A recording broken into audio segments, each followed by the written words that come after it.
Assalamualaikum warahmatullahi wabarakatuh. Kembali lagi di sini kita akan melanjutkan materi tentang SI yang requirement management. Jadi di requirement management ini adalah ada proses dari managing change to the requirement. Jadi yang kita lakukan di requirement management ini adalah kita lebih kira-kira mengetahui apa saja yang menjadi requirement atau kebutuhan dari sistem kita. Jadi yang pertama di sini, over the lifetime of the project, it is very common for new requirement to emerge and existing requirement to change. Jadi kita bisa melihat kira-kira apa saja yang menjadi requirement untuk existing requirement, atau kita bisa mengganti-ganti kapan saja ya selama lifetime-nya atau umur hidupnya sistem ini. Ya, jadi di dalam requirement management, kita ini bisa kira-kira mengganti atau mengedit apa saja yang kira-kira menjadi requirement atau requirement tambahan. Nah, di dalam requirement management ini, kita akan menggunakan teknik yang dinamakan sebagai fact finding.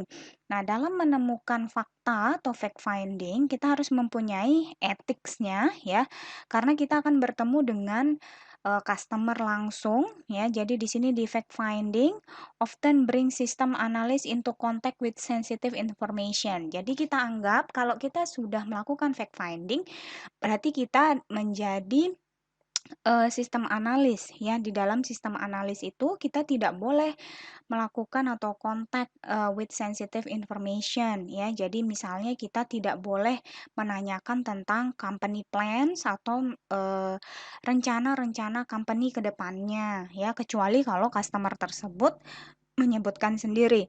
Terus employee salaries or medical history. Jadi kita nggak boleh juga nanyain tentang gaji ya, gaji-gaji gaji ini orang-orang yang ada di situ. Terus medical history, jadi atau riwayat penyakit mereka juga kita tidak boleh menanyakan. Customer credit card, social security and other information juga tidak boleh ya. Pokoknya yang menyangkut permasalahan pribadi ya, kontak ya. Jadi maksudnya yang kontaknya benar-benar sensitif informasi. Nah, terus yang kedua adalah ethical behavior. Sebagai sistem analis, kita must not misuse information ya. Jadi kita nggak boleh tidak boleh menggunakan informasi misuse. Maksudnya kita tidak boleh menggunakan secara cuma-cuma, atau maksudnya kita tidak boleh menggunakan informasi tersebut untuk hal-hal yang tidak perlu. Jadi sistem analis juga harus memprotek informasi tersebut dari orang-orang yang kira-kira akan menyalahgunakan informasi tersebut. Nah, otherwise, system analyst loses respect, credibility, and confidence of user and management, impairing ability to do job. Ya, jadi kalau misalnya kita melakukan misuse tadi, berarti kita juga bisa nantinya akan kehilangan respect, credibility kita, terus confidence-nya atau percaya diri ya terhadap user dan manajemen yang ada di sana. Organization and system analyst could have legal liability ya. Jadi maksudnya kalau misalnya ada keterhubungan antara organisasi dan sistem analis, kita harus mempunyai yang legal ya, liability-nya. Kali sistem analis could lose job ya. Jadi kalau misalnya kita misuse itu pastinya nantinya akan menyebabkan kita lose job atau kehilangan pekerjaan. Nah, apa saja sih yang akan kita lakukan di fact finding methods ya? Yang kita lakukan adalah ada 7 langkah. Yang pertama adalah ada sampling of existing documentation, form and database. Jadi yang kita lakukan adalah melakukan sampling. Yang kedua adalah research and site visit. ya. Terus observasi ya, observasi lingkungan kerjanya di sana, terus melakukan kuesioner, melakukan interview atau wawancara, terus mencoba membuat prototype dan mencoba membuat joint requirement planning atau JRP.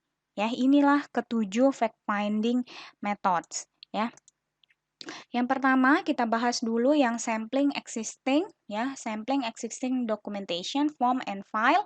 Nah, pada saat sampling ya, sampling di sini adalah process of collecting a representative sample of document, form and record.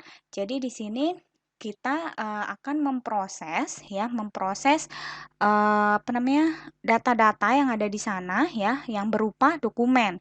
Nah, dokumennya itu ada bisa dokumen, terus form, terus ada record atau apa namanya, record penyimpanan gitu ya, kalau ada penyimpanan di sana. Nah, apa saja sih biasanya yang bisa kita sampling? Yang pertama itu pastinya dari organization chart atau struktur organisasi. Ya, dari situ kita bisa lihat siapa saja user yang ada. Terus memos and other document that describe the problem. Ya, jadi biasanya kalau kita mempunyai masalah di dalam organisasi, kita akan menuliskan di dalam memo atau belum kita selesaikan masalah tersebut, kita tuliskan di dalam memo. Terus standard operating procedure for current system atau kita sebut sebagai SOP biasanya ya. Biasanya di situ ada aturan-aturan dalam menggunakan sistem. Terus complete form. Jadi form-form yang sudah komplit, yang sudah terisi bisa kita lihat. Terus manual and computerized screen and report. Jadi kita lihat kira-kira yang terkomputerisasi sudah ada apa saja, terus yang manual apa saja, terus samples of database. Jadi kalau mereka mempunyai database seperti apa, kita perlu lihat apakah masih manual atau mungkin sudah terkomputerisasi. Terus flowchart and other system documentation. Jadi kalau misalnya dia punya flowchart ya, flowchart untuk mengerjakan SOP-nya, jadi bisa kita gunakan juga ya. Jadi bisa kita lihat and more maksudnya dan yang lain apapun itu. Tapi yang biasanya yang penting ini adalah yang ada di sini ya. Jadi ini dulu yang kita lihat dari melakukan sampling ke dalam organisasi tersebut ya. Misalnya kalian akan menjadi sistem analis besok atau membuat sistem dan kalian harus melakukan sampling ini ke dalam organisasi tersebut, kira-kira inilah di dokumen yang bisa kalian lihat ya. Yang paling utama adalah struktur organisasi. Things to be gleaned from dokumen ya. Jadi apa saja yang kira-kira kita bisa lihat dari dokumen tersebut? Yang pertama, symptom and causes of problem ya. Jadi kita bisa lihat apa saja yang ada di situ simptom atau penyebab ya, penyebab dari problem itu atau kira-kira apa saja yang menyebabkan terjadinya problem tersebut atau masalah. Terus person in organization who have understanding of problem. Nah, itu ya, berarti kita memang harus nyari orang yang ada di organisasi itu yang benar-benar understand problemnya atau benar-benar mengerti tentang permasalahan. Terus yang ketiga, business function that support the present system. Ya, jadi kira-kira siapa saja di dalam fungsi bisnis itu yang mensupport sistemnya ya. Terus type of data to be collect and reported by the system ya. Jadi apa saja tipe data yang bisa di-collect dan di-report sama sistem.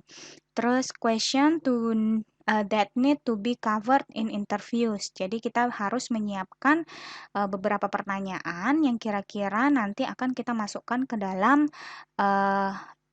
tahap wawancara ya.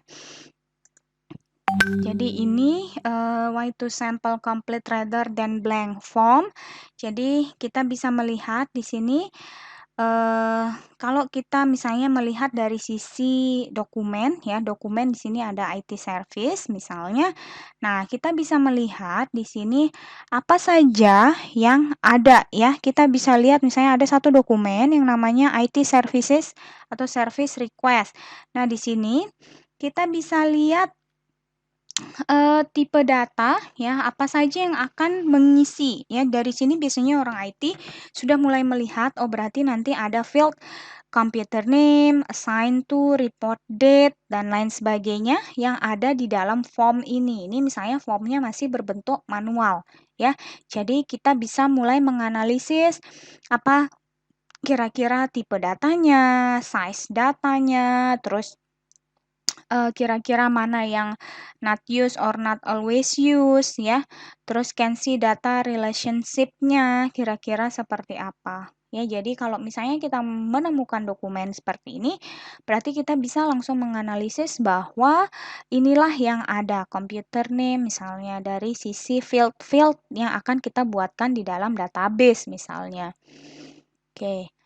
Terus tadi itu yang sampling sudah, kita lanjut ke yang tahap observasi. Nah, di tahap observasi ini, biasanya yang kita lakukan adalah, kita datang langsung gitu ya, fact finding technique, wherein the system analyst either participates in or watches a person perform activities to learn about the system. Jadi maksudnya adalah di sini kita datang langsung, melihat langsung orang tersebut melakukan aktivitasnya ya. Jadi yang kita lihat adalah ngeliatin orang melakukan aktivitas di dalam perusahaan tersebut. Nah, eh, advantage-nya atau apa namanya, keuntungan dari observasi ini, enaknya ya kita bisa melihat langsung ya, apa yang mereka kerjakan, bagaimana pola cara mengerjakannya, apa yang menyebabkan permasalahan ya. Disadvantage-nya memang bisa jadi pada saat kita observasi, mereka pura-pura melakukan hal yang baik, padahal sebenarnya tidak seperti itu di hari-hari biasanya. Ya, biasanya itu sih kendala yang ada di observasi. Jadi, ada juga yang disebut dengan work sampling.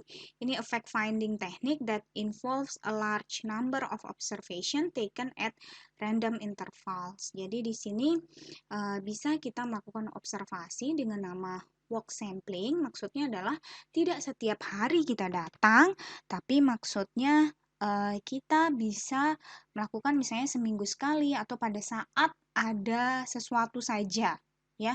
Jadi itu bisa ada di work sampling. Jadi maksudnya kita bisa pada saat sesuatu terjadi atau ada rapat atau ada apa, kita bisa pada saat itu melakukan observasi. Jadi tidak setiap hari, ya.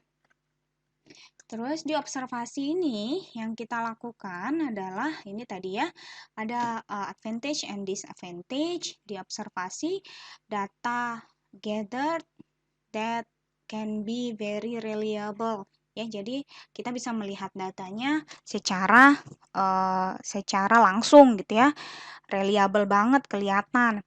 Terus can see exactly what is being done in complex task-nya. Jadi kita lihat langsung gitu ya, enak ngelihat langsung mereka mengerjakan kompleks task, juga kita lihat mereka bagaimana mengerjakannya sampai selesai. Terus relatively inexpensive compared with other technique ya. Jadi memang ini cara yang tidak mahal gitu ya. Jadi kita bisa datang langsung. Terus can do work measurement ya. Jadi bisa untuk mengukur ya, bisa mengukur kinerja.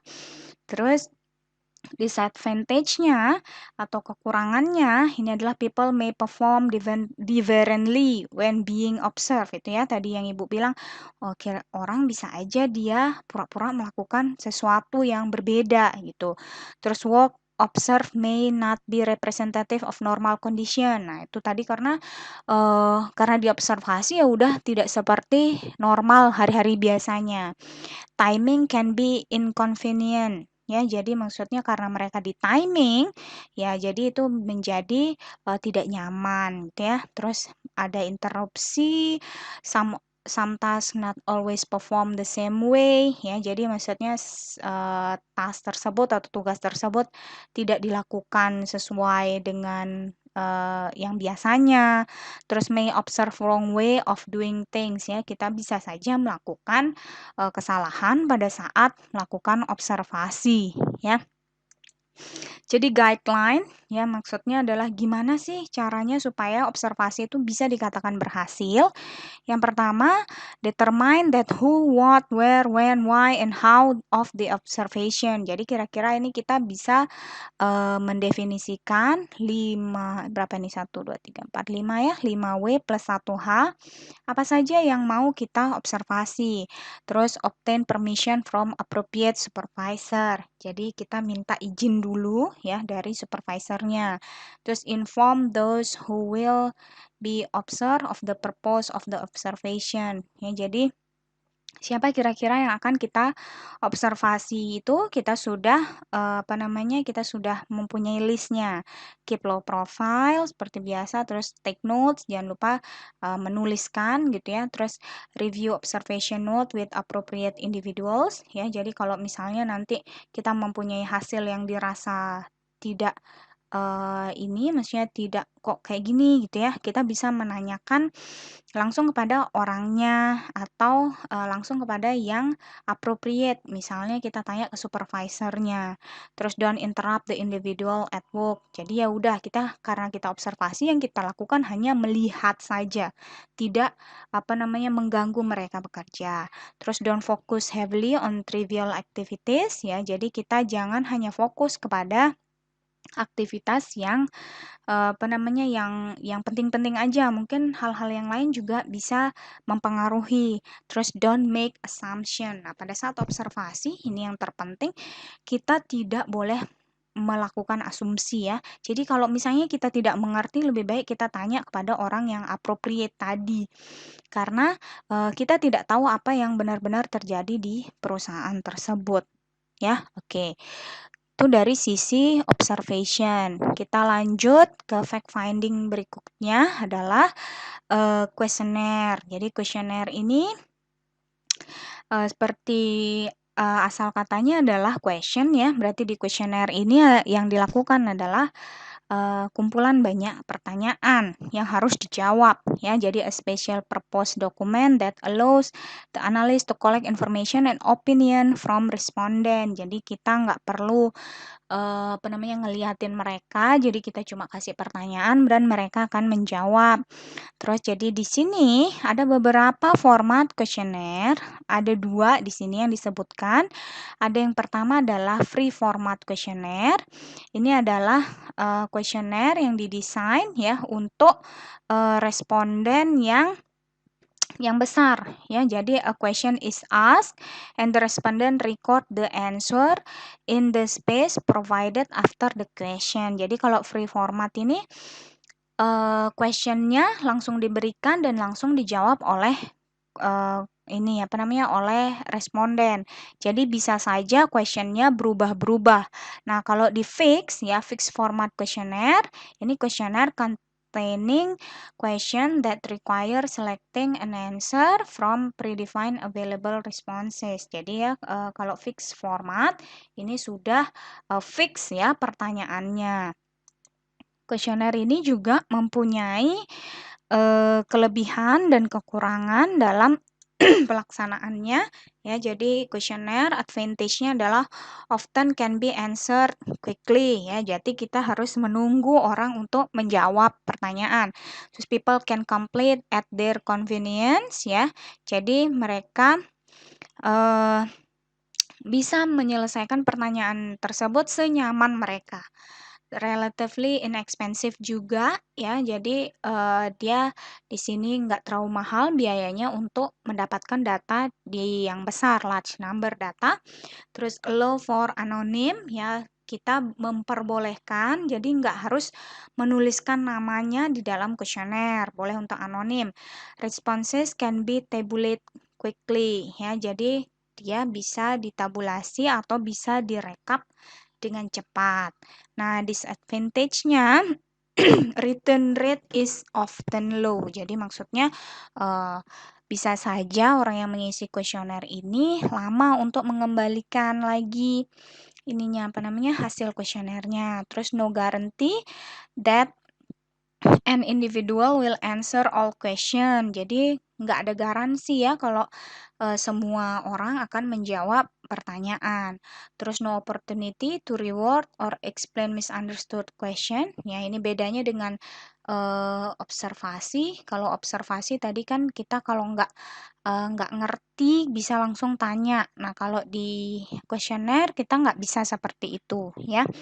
Terus cannot observe body language. Jadi kita nggak bisa ngelihat gimana body language-nya pada saat menjawab. Terus difficult to prepare. Ya memang kalau kuesioner berarti kita harus butuh persiapan yang lebih karena dia lebih sulit gitu ya untuk di prepare ya atau untuk dipersiapkan karena harus bikin pertanyaan.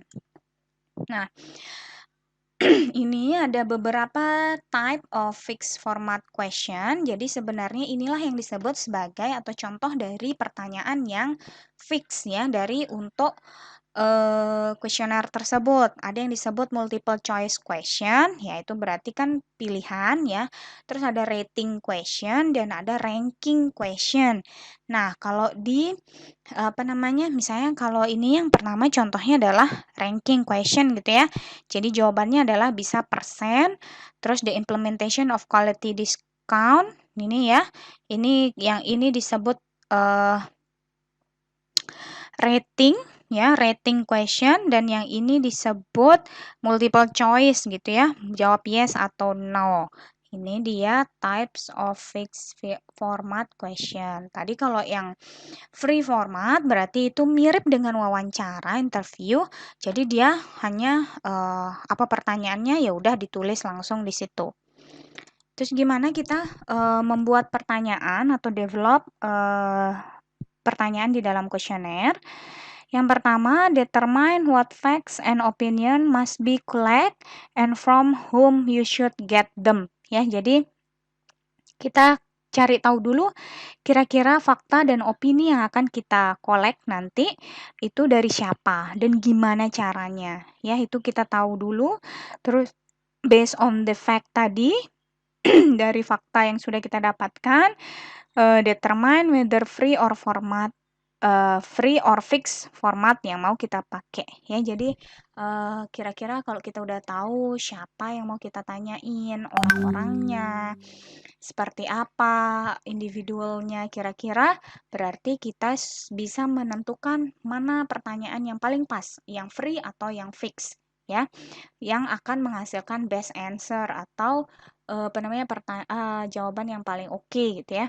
Terus write the question-nya pastinya ya, ditulis pertanyaannya, terus test the question on a small sample of respondent. Jadi kalau misalnya kita punya respondennya besar, kita akan ini apa namanya, nyoba dulu di responden yang sedikit dulu, kira-kira berhasil atau tidak.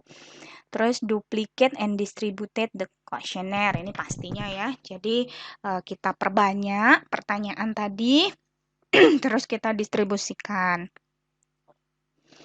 Nah, terus selanjutnya itu dari tadi yang kuesioner ya. Terus ada fact finding selanjutnya adalah di interview. Nah, interview ini atau kita sebut sebagai wawancara ya, in a fact finding technique whereby the system analyst collect information from individual through face to face interaction. Ya, jadi ini benar-benar ketemu langsung ngajuin pertanyaan face to face gitu ya. Yang dilakukan adalah find fact, bisa verify fact, clarify ya, menemukan fakta, memverifikasi fakta, mengklarifikasi fakta, apa namanya, generate enthusiasm ya, atau kita bisa memperlihatkan kita antusias, get the end user involved, kira-kira siapa aja end usernya, identify requirement, ya, mengidentifikasi kebutuhan, solicit ideas and opinion, ya. Jadi kita bisa ngelihat apa saja ada ide dan opini atau pendapat di sana. The personal interview is generally recognized as the most important and most often used fact-finding technique. Ya, jadi di sini kita bisa lihat apa namanya, apa saja yang dilakukan di dalam fact finding teknik, memang interview ini adalah yang biasanya yang paling penting, karena di sana kita bisa melakukan itu tadi ya, find fact, verify fact, dan seterusnya. Types of interview and question. Jadi kita bisa mendefinisikan apa saja yang cara-cara seperti apa yang bisa kita lakukan untuk memberikan pertanyaan. Jadi pertanyaan di dalam interview kita bagi di sini menjadi 4 bagian. Yang pertama adalah unstructured interview ya. Ini conduct with only a general goal or subject in mind and with few, if any, specific question. The interviewer counts on the interviewee to provide a framework and direct the conversation. Jadi kalau unstructured interview, dia bisa misalnya dia sudah menyusun pertanyaan 1 ke pertanyaan 3, nggak berurut gitu ya. Jadi dia tidak terstruktur. Misalnya pertanyaan 1 ternyata memper ke pertanyaan 3. Ya udah dia tanya ke 3 dulu. Habis 3 ternyata nggak ke 4, ke 5. Ya udah, nanti baru nanya ke nomor 2, nomor 4 dan seterusnya. Itu disebut unstructured interview. Nah, yang structure pastinya yang berurut gitu ya. Berarti dia harus nanyain berurutan dari 1, 2, 3, 4, 5 yang sudah kita tuliskan. Terus habis itu open-ended question. Ini question that allows the interviewee to respond in any way. Maksudnya adalah orang yang kita interview ya, apa namanya, itu boleh ngerespon gimana pun gitu ya. Itu yang disebut open-ended. Jadi jawaban mereka bebas, tidak kita yang mengatur. Nah, kalau yang close-ended, ini question that restrict answer to either specific choices or short direct responses. Jadi kalau close-ended, ini jawabannya lebih ke yes or no gitu ya. Jawabannya lebih ke yang pendek-pendek dan memang sudah ada ya. Ini mungkin lebih ke arah verify pada saat kita memverifikasi data gitu ya, jawabannya iya atau tidak. Tuh. Interview di sini juga mempunyai kelebihan dan kekurangan ya. Jadi advantage-nya di sini give analyst opportunity to motivate interviewee to respond freely and openly ya. Jadi analis tersebut bisa dengan dengan kemampuannya membuat orang tersebut yang diwawancara tersebut bisa memberikan semua data gitu ya, freely and openly. Terus allow analyst to probe for more feedback ya. Jadi kita akhirnya kalau kita punya kemampuan untuk berbicara yang lebih, menginterview yang lebih, kita bisa dapat banyak feedback. Terus permit analyst to adapt or reward question for each individual. Ya, jadi bisa beberapa pertanyaan ini untuk beberapa individu. Can observe non-verbal communication. Ya, jadi bisa ngelihat juga dari body language-nya gitu ya. Terus disadvantage memang dia kalau interview kita kan harus mewawancarai satu persatu. Jadi dia time consuming atau memakan waktu gitu ya. Terus success highly depend on analysis human relation skill tadi ya. Kalau misalnya yang mewawancara punya kemampuan berbicara yang lebih, human relation skill-nya itu bagus, maka dia akan sukses mewawancara. Tapi apabila tidak, maka dia tidak sukses. Terus maybe impractical to location of interviewees ya. Jadi kita betul-betul harus memperhatikan tempat untuk mewawancara tersebut ya. Terus produce to conduct an interview. Jadi kita yang maksudnya prosedur yang harus kita lakukan itu yang pertama kita select dulu interviewees-nya siapa ya, apakah itu end user atau learn about individual prior to the interview ya. Terus prepare for the interview ya, kita harus tahu juga interview guide-nya seperti apa. Terus conduct the interview, summarize the problem, offer an incentive for participation, ask the interviewee for assistance ya. Terus follow up on the interview, ini memo that summarize the interview, ya. Ini dari conduct and interview. Jadi ini kira-kira contoh interview guide ya yang bisa kalian pakai. Jadi di sini ada time allocate. Kira-kira kalian bisa atau dari atas dulu ini siapa yang mau kalian wawancara, date-nya kapan, time, place, subject. Terus ada time allocate, interviewer question or objective, interview responsesnya berapa menit ya kira-kira yang dilakukan. Jadi ini contohnya ya. Ini juga sampai terakhir, terus kira-kira apa komen dan notes-nya kalian bisa tuliskan. Bagaimana kita memprepare the interview? Sama aja ya, kita bagi dia question to avoid. Ada loaded question, ada leading question, dan ada base question. Terus interview question guideline-nya, jadi kita harus menggunakan bahasa yang baik. Terus jangan menyertakan opini kita, jadi biarlah dia yang memberikan fakta. Avoid long or complex question, jangan memberikan pertanyaan yang terlalu panjang. Terus jangan memberikan pertanyaan yang menghakimi gitu ya. Terus jangan pakai kata kamu gitu ya when you mean a group of people ya gitu ya. Jadi terus yang lainnya yang pastinya dress to match ya, berpakaian yang rapi, yang cantik, yang ganteng, terus arrive on time pastinya, terus open interview by thanking interviewee ya, jangan lupa berterima kasih. State purpose and length of interview and how the data will be used ya, jadi kasih tahu juga apa kegunaan interview ini. Terus monitor the time, waktunya juga jangan terlalu lama. Ask follow up question. Jadi kalau misalnya kita bisa menanyakan apabila kita tidak mengerti atau ask about exception condition. Misalnya kita pakai bagaimana jika gitu ya. Bagaimana jika gini, gimana jika gitu ya.